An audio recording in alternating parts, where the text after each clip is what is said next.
ಜನಪ್ರಿಯ ಶಾಸಕರು ನಮ್ಮೊಡನೆ ಕುರುಗೋಡು ಉತ್ಸವ 2026ರಲ್ಲಿ.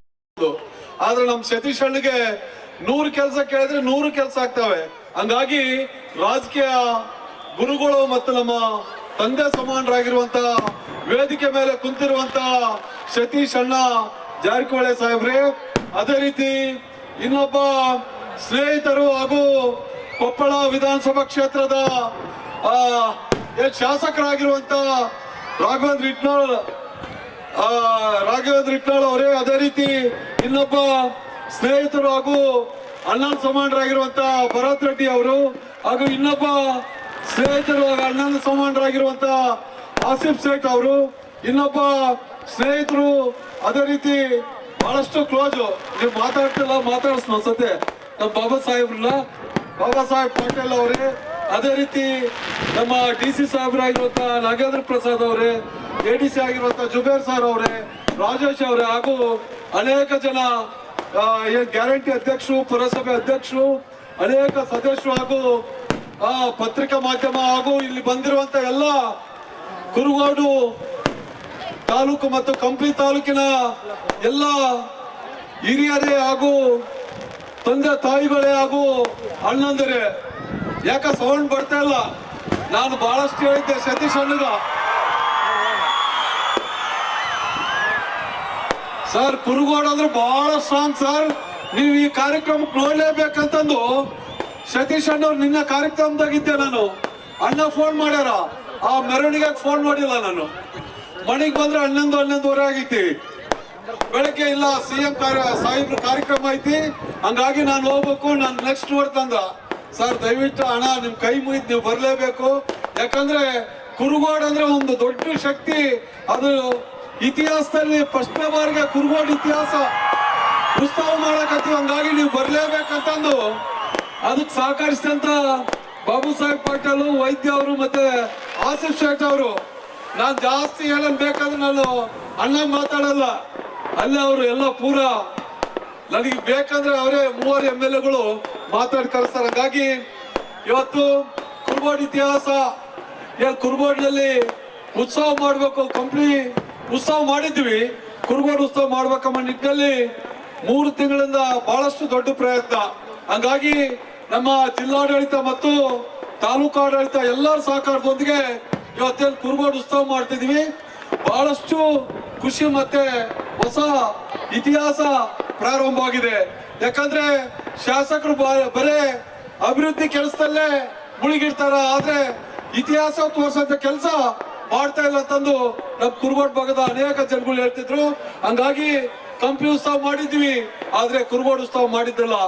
ಆದ್ರೆ ಕುರುಗೋಡು ಉತ್ಸವದಲ್ಲಿ ಏನು ಕಮ್ಮಿ ಆಗ್ಬಾರ್ದು, ಎಲ್ಲ ಇರ್ಬೇಕಮ್ಮ ನಿಟ್ಟಿನಲ್ಲಿ ನನಗೇನು ಆಲೋಚನೆ ಬರ್ತಿದೆ, ಸಂಪೂರ್ಣವಾಗಿ ಕುರುಗೋಡು ಹೊಸ ಅಧ್ಯಾಯ ಪ್ರಾರಂಭ ಆಗ್ಬೇಕಂತಂದು ಏನು ಇವತ್ತು ಕುರುಗೋಡು ಉತ್ಸವ ಮಾಡ್ತಿದ್ವಿ. ತಮ್ಗೆ ಹೇಳಿದಷ್ಟೇ, ಜಾಸ್ತಿ ಮಾತಾಡಕ್ ಹೋಗಲ್ಲ. ನಿಮ್ಮ ಅಭಿಪ್ರಾಯ ನೀವೇನ್ ಹೇಳ್ತೀರಿ ಅದ್ರ ಮೇಲೆ ನಾನು ನಡೆಯಂತವನು.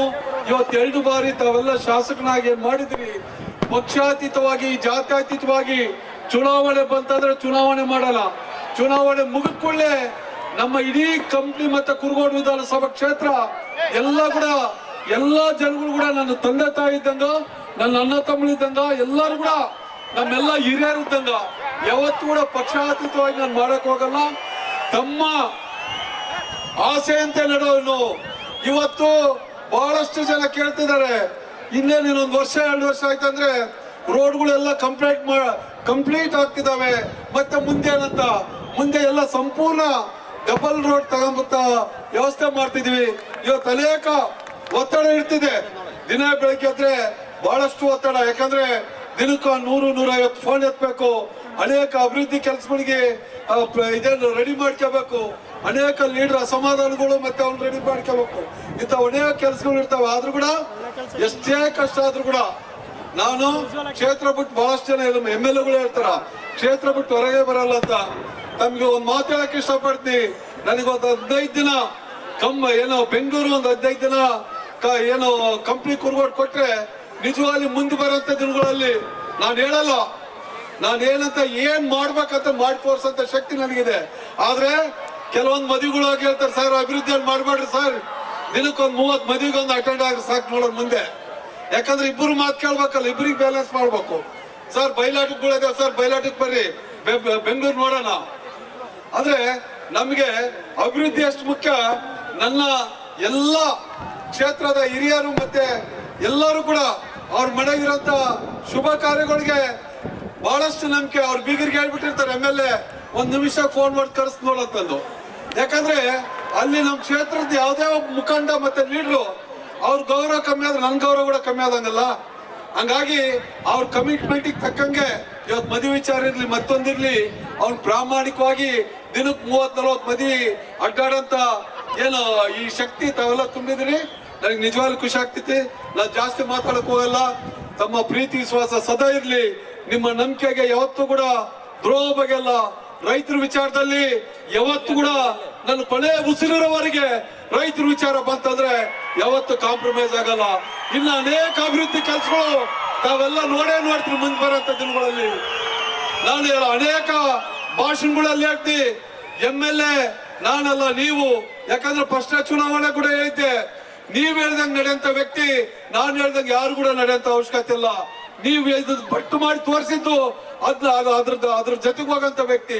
ಹಂಗಾಗಿ ಇವತ್ತು ಪ್ರತಿದಿನ ನಿಮ್ ಬಗ್ಗೆ ಅನೇಕ ಆಲೋಚನೆಗಳು. ಯಾಕಂದ್ರೆ ನನ್ ಮನೆಗೆ ನನ್ನ ಶ್ರೀಮತಿ ಅವರು ಅನೇಕ, ಯಾಕಂದ್ರೆ ಎಮ್ಮಿಂಗ್ನೂರಾಗ ನೀರ್ ಕಮ್ಮಿ ಆಗಿತ್ತು. ಆ ಟೈಮ್ನಲ್ಲಿ ನಾವು ಕೆಳಲಿಗೆ ಚೀಲ ಎತ್ತಿ ಹಾಕಿದ್ವಿ. ಆ ಟೈಮ್ನಲ್ಲಿ ನಮ್ ಶ್ರೀಮತಿ ಅಡ್ಮಿಟ್ ಆಗಿದ್ರು. ರೈತರು ಮುಖ್ಯ, ನೀನು ಒಂದ್ ಸ್ವಲ್ಪ ಹೆಂಗಾದ್ರೂ ವೇಟ್ ಮಾಡಂತ ಡಾಕ್ಟರ್ 100 ಫೋನ್ ಮಾಡಿದ್ರು ಕೂಡ ರೈತರ ವಿಚಾರ ಬಂತಂದ್ರೆ ಯಾವ್ದು ಕೂಡ ಕೇರ್ ಮಾಡಲ್ಲ. ಯಾಕಂದ್ರೆ ರೈತರು ನೆಮ್ಮದಿ ಆಗಿದ್ರೆ ನಮ್ಮ ಕ್ಷೇತ್ರವಾಗಿ ನಂಬಿಕೆ ಇರ್ತೈತಿ. ಇವತ್ತು ಅನೇಕ ಅಭಿವೃದ್ಧಿ ಕೆಲಸಗಳು ಇತಿಹಾಸದಲ್ಲಿ ಉಳಿಯಂತ ಕೆಲಸಗಳು ಮಾಡಿದ್ವಿ. ಮಿನಿ ವಿಧಾನಸೌಧ, 2 ಕಡೆ ಮಿನಿ ವಿಧಾನಸೌಧ, 2 ಕಡೆಗೆ 100 ಬೆಡ್ ಹಾಸ್ಪಿಟ್ಲು, 2 ಕಡೆಗೆ ಪುರಸಭೆ ಬಿಲ್ಡಿಂಗ್ಗಳು, 2 ತಾಲೂಕ್ ಪಂಚಾಯತಿ ಬಿಲ್ಡಿಂಗ್ಗಳು, ಏನು ಗಾಂಧಿ ತತ್ವ ಶಾಲೆ, ಮುರಾರ್ಜಿ ದೇಸಾಯಿ ಶಾಲೆ, ಕಾರ್ಮಿಕ ಇಲಾಖೆ ಮುರಾರ್ಜಿ ದೇಸಾಯಿ ಶಾಲೆ, ಏನು ಕೋಳೂರು ಟು ಇವತ್ತೇನೋ ನಾವು ಕಂಪ್ನಿಗೆ ಹೋಗ್ಬೇಕಾದ್ರೆ 2-3 ತಾಸು ಆಗ್ತಿತ್ತು. ಇವತ್ತು ಒಂದು ಕುಣಿ ನೀವು ತೋರಿಸ್ಬಿಡ್ರಿ, ಸುಮಾರು 60 ಕಿಲೋಮೀಟರ್. ಅಂದ್ರೆ ಇನ್ನ ಅನೇಕ ಅಭಿವೃದ್ಧಿ ಕೆಲಸಗಳು ನಾವು ಮಾಡಿದ್ವಿ. ಮುಂದೆ ಬರುವಂತ ದಿನಗಳಲ್ಲಿ ನಿಮ್ ಪ್ರೀತಿಯ ಆಶೀರ್ವಾದ ಸದಾ ನಮ್ಮ ಮೇಲೆ ಮತ್ತೆ ನಮ್ಮ ಸರ್ಕಾರದ ಮೇಲೆ ತಮ್ಮ ಪ್ರೀತಿ ವಿಶ್ವಾಸ ಆಶೀರ್ವಾದ ಇರಲಿ. ಇವಾಗ ನನ್ನ ಎಲ್ಲ ಹಿರಿಯರು ಅಂದ್ರೆ ಸತೀಶ್ ಅಣ್ಣ ಮತ್ತೆ ಅನೇಕ ಜನ ಶಾಸಕರು ಬಂದಿದ್ದಾರೆ. ಇಡೀ ರಾಜ್ಯದ ಜನತೆ ಕಾಂಗ್ರೆಸ್ ಸರ್ಕಾರದ ಮೇಲೆ ಪ್ರೀತಿ ವಿಶ್ವಾಸ ಆಶೀರ್ವಾದ ಮಾಡಿದ್ರೆ ಇನ್ನು ಹೆಚ್ಚೆಚ್ಚು ಕೆಲಸ ಮಾಡ್ಲಿಕ್ಕೆ ನಮಗೆ ಸಹಾಯ ಆಗ್ತಿತ್ತು ಅಂತ ಹೇಳಿ ಇನ್ನು ಅನೇಕ ಕಾರ್ಯಕ್ರಮಗಳಿದಾವೆ. ತಮಗೆ ಈ ಕುರುಗೋಡು ಉತ್ಸವ ಸಕ್ಸಸ್ ಮಾಡಿದ್ದಾಗಿ ಕಂಪ್ಲಿ ವಿಧಾನಸಭಾ ಕ್ಷೇತ್ರ ಮತ್ತೆ ಕುರುಗೋಡು ಕ್ಷೇತ್ರ ಜನತೆಗೆ ಹೊಂದಿಸುತ್ತಾ ಎಲ್ಲರಿಗೂ ಕೂಡ ನಮಸ್ಕರಿಸುತ್ತಾ ನಾನು ಒಂದು ಮಾತು ಮುಗಿಸ್ತೇನೆ. ನಮಸ್ಕಾರ, ಥ್ಯಾಂಕ್ ಯು. ಗಣ್ಯಮಾನ್ಯರೇ, ಸೇರಿರುವಂತ ಕುರುಗೋಡು ಮತ್ತು ಕಂಪ್ಲಿ ವಿಧಾನಸಭಾ ಕ್ಷೇತ್ರದ ಸಹೋದರರೇ, ತಾಯಂದಿರೇ, ಆತ್ಮೀಯ ಬಂಧುಗಳೇ, ಪತ್ರಿಕಾ ಮಾಧ್ಯಮದ ಗೆಳೆಯರೇ, ಕುರುಗೋಡು ಉತ್ಸವ ಇವತ್ತು ಇದೊಂದು ಇತಿಹಾಸವನ್ನ ನಿರ್ಮಾಣ ಮಾಡಿದೆ ಅಂತ ಹೇಳಿದ್ರೆ ಇವತ್ತು ತಪ್ಪಾಗ್ಲಿಕ್ಕಿಲ್ಲ. ಶಾಸಕರಾದಂತ ಜೈನ್ ಗಣೇಶ್ ರವರು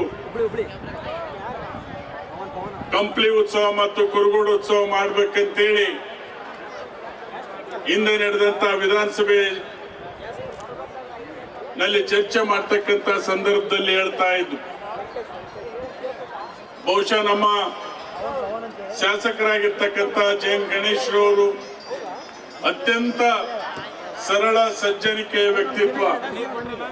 ಚಿಕ್ಕ ಹುಡುಗರು ಕಂಡ್ರು ಎಲ್ಲರನ್ನು ಮಾತಾಡಿಸಿ ಹೋಗ್ತಕ್ಕಂಥ ಒಂದು ವ್ಯಕ್ತಿತ್ವ. ಬಹುಶಃ ಅಂತ ಶಾಸಕರನ್ನು ಪಡೆದಿರ್ತಕ್ಕಂಥವ್ರು ನೀವೇ ಧನ್ಯರು ಅಂತಕ್ಕಂಥ ಮಾತನ್ನು ಇಲ್ಲಿ ಹೇಳಲಿಕ್ಕೆ ನಾನು ಬಯಸ್ತಾ ಇದ್ದೇನೆ. ಬಂಧುಗಳೇ, ಕಂಪ್ಲಿ, ಕುರುಗೋಡು, ಹಂಪಿ ಈ ಭಾಗ ಏನಿದೆ, ಪ್ರಾಚೀನ ಕಾಲದಿಂದಲೂ ಕೂಡ ಇಲ್ಲಿ ಒಂದು ಇತಿಹಾಸವನ್ನ ಕಾಣತಕ್ಕಂಥದನ್ನ ನಾವಿಲ್ಲಿ ನೋಡ್ತಾ ಇದ್ದೇವೆ.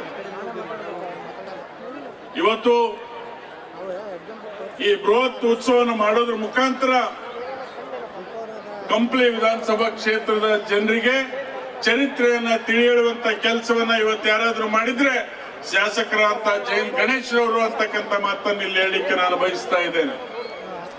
ಹಾಗಾಗಿ ಕ್ಷೇತ್ರದ ಅಭಿವೃದ್ಧಿ ಬಗ್ಗೆ ಕೂಡ ಹೆಚ್ಚು ಆಸಕ್ತಿಯನ್ನು ವಹಿಸಿ ಇವತ್ತು ನಮ್ಮ ಲೋಕೋಪಯೋಗಿ ಸಚಿವರಾಗಿರ್ತಕ್ಕಂಥ ಸತೀಶ್ ಜಾರಕಿಹೊಳಿ ಅವರಿಗೆ ಅತ್ಯಂತ ದೊಡ್ಡ ಬ್ರಿಡ್ಜ್ ಅನ್ನ ಅನುದಾನ ಕೊಡ್ಬೇಕಂತೇಳಿ 100 ಕೋಟಿ ರೂಪಾಯಿ ವೆಚ್ಚದಲ್ಲಿ ಬ್ರಿಡ್ಜ್ ಅನ್ನ ಇವತ್ತು ಸ್ಯಾಂಕ್ಷನ್ ಮಾಡಿಸ್ತಕ್ಕಂಥ ಕೆಲಸವನ್ನು ಮಾಡಿ ಇವತ್ತು ಅಭಿವೃದ್ಧಿ ವಿಚಾರದಲ್ಲಿ, ಕ್ಷೇತ್ರದ ಅಭಿವೃದ್ಧಿ ವಿಚಾರದಲ್ಲಿ ಹೆಚ್ಚು ಆಸಕ್ತಿಯನ್ನು ವಹಿಸಿ ಅಭಿವೃದ್ಧಿಯನ್ನು ಮಾಡ್ತಕ್ಕಂಥ ಕ್ರಿಯಾಶೀಲ ಶಾಸಕರಂದ್ರೆ ಜೆ.ಎನ್. ಗಣೇಶ್ ಅವರು ಅಂತಕ್ಕಂಥದ್ದು ಅಷ್ಟೇ. ಈ ಒಂದು ಉತ್ಸವದ ಉದ್ಘಾಟನೆಗೆ ಆಗಮಿಸಿರ್ತಕ್ಕಂಥ ನಮ್ಮ ಲೋಕೋಪಯೋಗಿ ಸಚಿವರು ಸತೀಶ್ ಅಣ್ಣ ಜಾರಕಿಹೊಳಿ ಕೂಡ ಇವತ್ತು ಇಡೀ ರಾಜ್ಯದಲ್ಲಿ ಪ್ರವಾಸವನ್ನು ಮಾಡೋದ್ರ ಮುಖಾಂತರ ಲೋಕೋಪಯೋಗಿ ಇಲಾಖೆಯಲ್ಲಿ ಅಮೂಲಾಗ್ರ ಬದಲಾವಣೆಯನ್ನ ಈ ರಾಜ್ಯದಲ್ಲಿ ತರ್ತಕ್ಕಂಥ ಕೆಲಸವನ್ನ ಮಾಡಿದ್ದಾರೆ ಅಂತಕ್ಕಂಥ ಮಾತನ್ನ ಹೇಳಿ ಬಹಳ ಹೆಚ್ಚು ಹೊತ್ತು ಮಾತನಾಡಲಿಕ್ಕೆ ನಾನು ಹೋಗೋದಿಲ್ಲ. ಯಾಕಂದ್ರೆ ನೀವೆಲ್ಲರೂ ಕೂಡ ಸಂಗೀತ ಸಾಂಸ್ಕೃತಿಕ ಕಾರ್ಯಕ್ರಮವನ್ನು ನೋಡ್ಲಿಕ್ಕೆ ತಾವೆಲ್ಲರೂ ಕೂಡ ಆಸಕ್ತರಾಗಿದ್ದೀರಿ. ಮುಂದೆ ಕೂಡ ನಿಮ್ಮೆಲ್ಲರ ಆಶೀರ್ವಾದ ಸದಾ ಇವತ್ತು ನಮ್ಮ ಶಾಸಕರಂತ ಜೆ.ಎನ್. ಗಣೇಶ್ ಅವ್ರ ಮೇಲೆ ಮತ್ತೆ ಎಲ್ಲರ ಮೇಲೆ ಇರ್ಲಿ ಅಂತಕ್ಕಂಥ ಮಾತನ್ನ ಹೇಳಿ 2 ಮಾತು ಮುಗಿಸ್ತಾ ಇದ್ದೀನಿ. ಜೈ ಹಿಂದ್, ಜೈ ಕರ್ನಾಟಕ. ಒಂದು ಜನ್ಮ ಕೊಟ್ಟಂತ ಕ್ಷೇತ್ರ ಯಾವ್ದಾನ ಅಂತಿದೆ ಅಂತಂದ್ರೆ ಅದು ಕುರುಗೋಡು ಜನತೆ ಅಂತ ಹೇಳಲಿಕ್ಕೆ ಇಚ್ಛೆ ಪಡ್ತೀನಿ. ಯಾಕಂದ್ರೆ ಇವತ್ತು ಕುರುಗೋಡು ನಮ್ಮ ಕುಟುಂಬದವ್ರಿಗಾಗಿರ್ಬೋದು, ಗಣೇಶ್ ಅಣ್ಣವ್ರ ಕುಟುಂಬದವ್ರಿಗಾಗಿರ್ಬೋದು, ಗಣೇಶ್ ಅವ್ರಿಗಾಗಿರ್ಬೋದು, ನಮ್ಮ ತಂದೆಯವ್ರಿಗಾಗಿರ್ಬೋದು, ಇವತ್ತು ನಾವೆಲ್ಲ ಈ ಸ್ಥಾನದಲ್ಲಿ ನಿಂತು ಮಾತಾಡ್ತಿದ್ದೀವಿ ಅಂತಂದ್ರೆ ಅದು ಈ ಕುರುಗೋಡು ಜನತೆ ಮತ್ತೆ ಆ ಕುರುಗೋಡು ಬಸವೇಶ್ವರ ಕೊಟ್ಟಂತ ಆಶೀರ್ವಾದದಿಂದನೇ ಇವತ್ತು ಇಲ್ಲಿ ನಿಂತಿದ್ವಿ ಅಂತ ಹೇಳಲಿಕ್ಕೆ ಇಚ್ಛೆ ಪಡ್ತೀನಿ. ಅದು ವಿಶೇಷವಾಗಿ ಇವಾಗ ನಿಮಗೆ ಸಿಕ್ಕಿರುವಂತ ಶಾಸಕರಾದಂಥ ಗಣೇಶ್ ಅಣ್ಣವರು ಕಳೆದ 7 ವರ್ಷದಿಂದ ಕುರುಗೋಡಿಗೆ ಇಷ್ಟಕ್ಕೆ ಮುಂಚೆ ಬೇರೆ ಸರ್ಕಾರ ಇದ್ರೂ ಪ್ರಾಮಾಣಿಕವಾಗಿ ಪ್ರಯತ್ನವನ್ನು ಪಟ್ಟು ಸಾವಿರಾರು ಕೋಟಿಯನ್ನು ನಮ್ಮ ಕಂಪ್ಲಿ ಕುರುಗೋಡು ಭಾಗಕ್ಕೆ ತಗೊಂಡ್ಬಂದು ಹಲವಾರು ಅಭಿವೃದ್ಧಿ ಕಾರ್ಯಕ್ರಮಗಳು ಮಾಡಿ ತೋರಿಸಿದ್ದಾರೆ. ಮತ್ತೆ ಈಗ ಬಂದಂತ ನಮ್ಮ ಕಾಂಗ್ರೆಸ್ ಸರ್ಕಾರದಲ್ಲಿ ಅತಿ ಹೆಚ್ಚು 224 ಕ್ಷೇತ್ರದಲ್ಲಿ ಶಾಸಕರಲ್ಲಿ ಯಾರನ್ನ ಅತಿ ಹೆಚ್ಚು ಫಂಡ್ ಅನ್ನು ತಗೊಂಡಿದ್ದಾರೆ ಅಂತಂದ್ರೆ ಅದು ನಿಮ್ಮ ಪ್ರೀತಿಯ ನಾಯಕ, ನಿಮ್ಮ ಅಣ್ಣ ಜೆ.ಎನ್. ಗಣೇಶ್ ಅವರಂತ ಹೇಳಲಿಕ್ಕೆ ಇಚ್ಛೆ ಪಡ್ತೀನಿ. ಯಾಕಂದ್ರೆ ಇವತ್ತು ಕುರುಗೋಡಲ್ಲಿ ಯಾವುದೇ ಒಂದು ಕೋಣೆಗೆ ಹೋದ್ರು, ಯಾವುದೇ ಒಂದು ಮೂಲೆಗೆ ಹೋದ್ರು, ಯಾವುದೇ ಒಂದು ಹಳ್ಳಿಗೆ ಹೋದ್ರು ಅಭಿವೃದ್ಧಿಯ ಪರ್ವ ನಡೀತಿದೆ ಅಂತಂದ್ರೆ ಅದು ನಮ್ಮ ಅಣ್ಣವರಾದಂತ ಜೆ.ಎನ್. ಗಣೇಶ್ ಅವರು ಪಟ್ಟಂತ ಶ್ರಮದಿಂದನೇ ಇವತ್ತು ಆಗ್ತಿದೆ ಅಂತ ಹೇಳಲಿಕ್ಕೆ ಇಚ್ಛೆ ಪಡ್ತೀನಿ. ಇವತ್ತು ಅಂತ ಶಾಸಕರು ಸಿಕ್ಕಿದ್ದಾರೆ ಅಂತಂದ್ರೆ ಒಂದು ಹೆಮ್ಮೆ ಆಗತ್ತೆ. ಇಷ್ಟಕ್ಕೆ ಮುಂಚೆ ನಮ್ಮ ತಂದೆಯವರಿದ್ದಾಗ ಇದೇ ಕುರುಗೋಡು ಭಾಗದಿಂದ ಅವರು ಕೆಲವಷ್ಟು ಅಭಿವೃದ್ಧಿ ಕಾಮಗಾರಿಗಳನ್ನು ಮಾಡಿದ್ರು. ಆದ್ರೆ ಬಹಳಷ್ಟು ವರ್ಷಗಳಿಂದ ಅಭಿವೃದ್ಧಿ ಕಾಮಗಾರಿಗಳು ಕುಂಠಿತಗೊಂಡಿದ್ವು. ಆದ್ರೆ ಮತ್ತೆ ಆ ಕುರುಗೋಡು ಕಂಪ್ಲಿ ಭಾಗಕ್ಕೆ ಅಭಿವೃದ್ಧಿಯನ್ನು ತೋರಿಸಿದಂತ ವ್ಯಕ್ತಿ ಇದಾರೆ ಅಂತಂದ್ರೆ ಆ ಜೆ.ಎನ್. ಗಣೇಶ್ ಅವರು ಇದ್ದಾರೆ, ನಿಮ್ಮ ಶಾಸಕರಿದ್ದಾರೆ ಅಂತ ಹೇಳಲಿಕ್ಕೆ ಇಚ್ಛೆ ಪಡ್ತೀನಿ. ಮೊನ್ನೆ ಕಂಪ್ಲಿ ಭಾಗದಲ್ಲಿ ನಾವು ಕಂಪ್ಲಿ ಉತ್ಸವ ನಡೆದಾಗ ನಿಮ್ಮ ಶಾಸಕರು ಒಂದು ಮಾತು ಹೇಳ್ತಿದ್ರು, ನಾಳೆ ಬೆಳಿಗ್ಗೆ ಮುಂದೆ ಬರುವಂತ ದಿನಮಾನದಲ್ಲಿ ಈ ಕಂಪ್ಲಿ ಕ್ಷೇತ್ರವನ್ನ ಜನರಲ್ ಆದ್ರೆ ಬೇರೆಯವ್ರು ಬರ್ಬೋದು, ಆದ್ರೆ ಪ್ರತಿನಿತ್ಯ ನಿಮ್ಮ ಸೇವೆ ಮಾಡಕ್ಕೆ ನಾನು ಇರ್ತೀನಿ ಅಂತ ಹೇಳ್ತಿದ್ರು. ಗಣೇಶ್ ಅಣ್ಣವ್ರು ಈ ಕಂಪ್ಲಿ ಕುರುಗೋಡು ಭಾಗವನ್ನು ಬೇಡ ಅನ್ಕೊಂಡ್ರು. ಇಲ್ಲಿರುವ ಜನತೆ ನಾವು ನಿಮ್ಮನ್ನ ಯಾರು ಬಿಡೋದಿಲ್ಲ. ನಾಳೆ ಬೆಳಿಗ್ಗೆ ಜನರಲ್ ಆದ್ರೂ ಏನೇ ಆದ್ರೂ ನೀವು ಜಾತ್ಯತೀತ ನಾಯಕರಾಗಿ ಕಂಪ್ಲಿ ಕುರುಗೋಡು ನಮ್ಮ ಜಿಲ್ಲೆಯಲ್ಲಿ ಬೆಳೆದಿದ್ದೀರಿ. ಈ ನಾಯಕರಾಗಿ ಈ ಕಂಪ್ಲಿ ಕುರುಗೋಡು ಭಾಗಕ್ಕೆ ನೀವೇ ಶಾಸಕರಾಗಿ ಇರಬೇಕು ಸದಾ ಅಂತ ಹೇಳಲಿಕ್ಕೆ ಇಚ್ಛೆ ಪಡ್ತೀನಿ. ಇನ್ನ ಮುಂಬರುವಂತ ದಿನಮಾನದಲ್ಲಿ ನೀವು ಶಾಸಕರಾಗಿ ನಿಮ್ಮ ಕ್ಷೇತ್ರಕ್ಕೆ ಸೀಮಿತರಾಗಬಾರ್ದು. ಈ ಜಿಲ್ಲೆಗೆ, ಈ ರಾಜ್ಯಕ್ಕೆ ಅತಿ ದೊಡ್ಡ ನಾಯಕರಾಗಿ, ಮಂತ್ರಿಗಳಾಗಿ ಹೊರಹೊಮ್ಮಬೇಕು. ತಮ್ಮನ್ನ ಆ ಮಂತ್ರಿ ಸ್ಥಾನದಲ್ಲಿ ನಾವೆಲ್ಲ ನೋಡ್ಬೇಕಂತೇಳಿ ಖುಷಿಯಾಗಿ ನಾವು ಅಪೇಕ್ಷೆ ಪಡ್ತಿದೀವಿ ಅಂತ ಹೇಳಲಿಕ್ಕೆ ಇಚ್ಛೆ ಪಡ್ತೀವಿ. ತಾವು ಹೇಳ್ಬೋದು ಅಭಿವೃದ್ಧಿ ಕಾರ್ಯಕ್ರಮಗಳು ನಡಿಬೇಕಂದ್ರೆ ಎಷ್ಟು ಕಷ್ಟ ಇವತ್ತಿನ ದಿನಮಾನದಲ್ಲಿ ಅಂತಂದ್ರೆ ಪ್ರತಿಯೊಂದು ಟೇಬಲ್ ಟು ಟೇಬಲ್ ಅಡ್ಡಾಡ್ಬೇಕು. ಯಾಕಂದ್ರೆ ನೀವು ಅನ್ಕೋಬಹುದು ಶಾಸಕರಾಗಿ ನಾವಿಲ್ಲಿ ಇರ್ತೀವಿ, ಶಾಸಕರು ಒಂದು ಮಾತು ಹೇಳಿದ್ರೆ ಕೆಲಸ ಆಗೋಗುತ್ತಂತ ಹೇಳ್ತಾವೆಲ್ಲ ತಿಳ್ಕೊಬಹುದು. ಆದ್ರೆ ಒಂದು ಕೆಲಸ ಆಗ್ಬೇಕಂದ್ರೆ 100ರಿಂದ 200 ಜನ ಹತ್ರ ಹೋಗಿ ಅವ್ರ ಕೈಕಾಲು ಹಿಡಿದು ಕೆಲಸವನ್ನು ಮಾಡ್ಕೊಂಡ್ ಬರ್ಬೇಕು. ಆದ್ರೆ ಅಂತ ಕೆಲಸ ಮಾಡೋದ್ರಲ್ಲಿ ನಮ್ಮ ಗಣೇಶನದವರು ನಾನು ಒಂದೊಂದ್ಸಾರಿ ಕೇಳ್ತಿರ್ತೀನಿ, ಯಾಕನ ಒಬ್ಬೊಬ್ಬರನ್ನ ಇಷ್ಟು ಬೇಡ್ಕಂತಿ ಅಂತೇಳಿ. ನನ್ನ ಮೇಲೆ ನಂಬಿಕೆ ಇಟ್ಟು ಕುರುಗೋಡು ಕಂಪ್ಲಿ ಭಾಗ ಜನತೆ ನನಗೆ ಮತವನ್ನು ಹಾಕಿದ್ದಾರೆ. ನಾನು ಎಷ್ಟೇ ಮಂದಿ ಕೈಯನ್ನು ಹಿಡ್ತೀನಿ, ಕಾಲನ್ನು ಹಿಡ್ತೀನಿ, ನನ್ನ ಕಂಪ್ಲಿ ಕ್ಷೇತ್ರದಲ್ಲಿ ಅಭಿವೃದ್ಧಿ ಆಗ್ಬೇಕನ್ನ ಅದಕ್ಕೋಸ್ಕರ ನಾನು ಹೋರಾಟ ಮಾಡ್ತೀನಿ ಅಂತ ಹೇಳಿ ತಾವು ಗಣೇಶಣ್ಣವ್ರು ಯಾವಾಗ್ಲೂ ಹೇಳ್ತಿರ್ತಾರೆ. ಇಂಥ ಶಾಸಕರು ನಮ್ಗೆಲ್ಲ ಸಿಗ್ಬೇಕಂತಂದ್ರೆ ನಾವೆಲ್ಲ ಅದೃಷ್ಟ ಮಾಡ್ಕೊಂಡಿರ್ಬೇಕು. ಆ ದೇವರು, ಆ ಕುರುಗೋಡು ಬಸವೇಶ್ವರ ಅವರು ಗಣೇಶ್ ಅಣ್ಣವ್ರಿಗೆ ಇನ್ನಷ್ಟು ಶಕ್ತಿಯನ್ನು ಕೊಟ್ಟು ಈ ಕಂಪ್ಲಿ ಭಾಗವನ್ನು ಕುರುಗೋಡು ಭಾಗವನ್ನು ಅಭಿವೃದ್ಧಿ ಪಥದಲ್ಲಿ ತಗೊಂಡು ಹೋಗಕ್ಕೆ ಅವ್ರಿಗೆ ಇನ್ನಷ್ಟು ಶಕ್ತಿ ಅವ್ರಿಗೆ ಅವ್ರ ಕುಟುಂಬದವ್ರು ಕೊಡ್ಬೇಕಂತ ಕೋರ್ಕೊಂತ ನಾನು 2 ಮಾತನ್ನು ಮುಗಿಸ್ತಿದ್ದೀನಿ. ದಯಮಾಡಿ ತಪ್ಪು ತಿಳ್ಕೋಬಾರ್ದು. ನಮ್ಮ ಅಣ್ಣವರು ರಾಘವೇಂದ್ರ ಹಿಟ್ನಾಳ್ ಅವರು ಅವ್ರಿಗೆ ಹೆಸರನ್ನ ಮರ್ತೋದೆ. ಯಾಕಂದ್ರೆ ಇವಾಗ ಸುಮ್ಮನೆ ಇರ್ಬೋದವ್ರು, ಆಮೇಲೆ ಏನಪ್ಪ ಇಷ್ಟು ದೊಡ್ಡ ವ್ಯಕ್ತಿ ಆದೆ ರಾಘವೇಂದ್ರ ಹಿಟ್ನಾಳ್ನ ಮರ್ತೋದೆ ಅಂತ ಹೇಳ್ತಾರೆ. ಯಾಕಂದ್ರೆ ನಾವೆಲ್ಲ ಅವ್ರ ಹೆಜ್ಜೆ ಗುರುತುಗಳನ್ನ ನಡ್ಕೊಂಡ್ ಬಂದು ಇವತ್ತು ಈ ಸ್ಥಾನದಲ್ಲಿ ನಿಂತಂತವ್ರು. ನಮ್ಮ ಕುರುಗೋಡು ಭಾಗಕ್ಕೆ ನಮ್ಮ ಅಣ್ಣ ಸಮಾನರಾದಂಥ ರಾಘವೇಂದ್ರ ಹಿಟ್ನಾಳ್ ಅವ್ರಿಗೂ ಸ್ವಾಗತವನ್ನ ಹೇಳ್ತಾ ನಾನು 2 ಮಾತನ್ನು ಮುಗಿಸ್ತಿದ್ದೀನಿ. ಜೈ ಹಿಂದ್, ಜೈ ಕರ್ನಾಟಕ.